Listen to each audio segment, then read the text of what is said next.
Sira po yung Ay, ako! Ay, pinakakabataan kayo! Pilit nyo kasi magsayaw kami sa klase. Hindi nyo ba alam na marami punong pinuputol lang para lang dyan? Kaya nagtuloy, ang init! Ginawa niyo yung init, ate, pati ulo mo ang init. Para kasi lalo namin Ay, nako! Ganto kasi yan!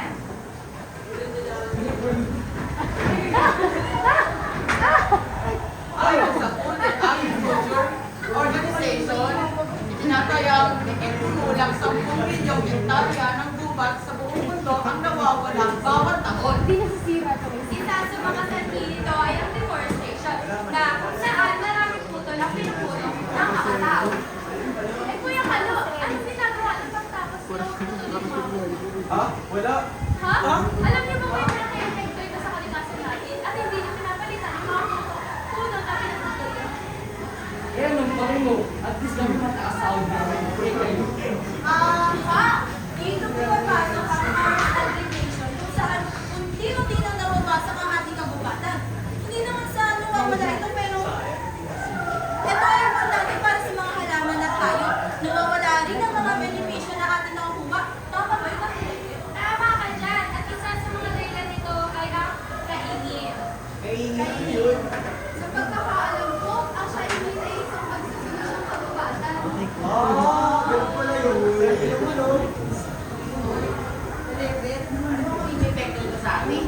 Aba, edi marami. Pagbaha, paglayo ng lupa, pagtaas ng carbon dioxide ng kain, at pagkababa ng mga sakit ng mga malilinis na tubig. Tama siya sa pagbaha, hindi namin kasi kurap yung ating mga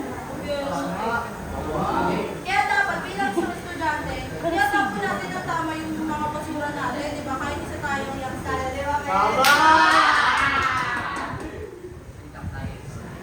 Kaya nga eh. Di ba kaka, anong ginagawa mo dyan, ha? Sinisira ko. Bakit? Kung ba alam mas mayang ginagawa mo at may malaking epekto yan sa atin. Ano naman pa mo? Hoy!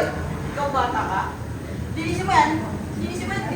Di ba naman? Ayusin mo yan! Buhayin mo ulit yan! Buhayin mo ulit yan! Ikaw mo ang daming epekto nito, ha? Di mo ba alam nakakasira sa kalikasan yan? Paano natin masusolusyonan yan? Ayun! Maraming pwedeng maging solusyon dyan. Katulad na lang ng pag-recycle at ang pag-iwas ng kaingin. Illegal logging din, syempre. Syempre, siya yung pagsunod sa ating batas.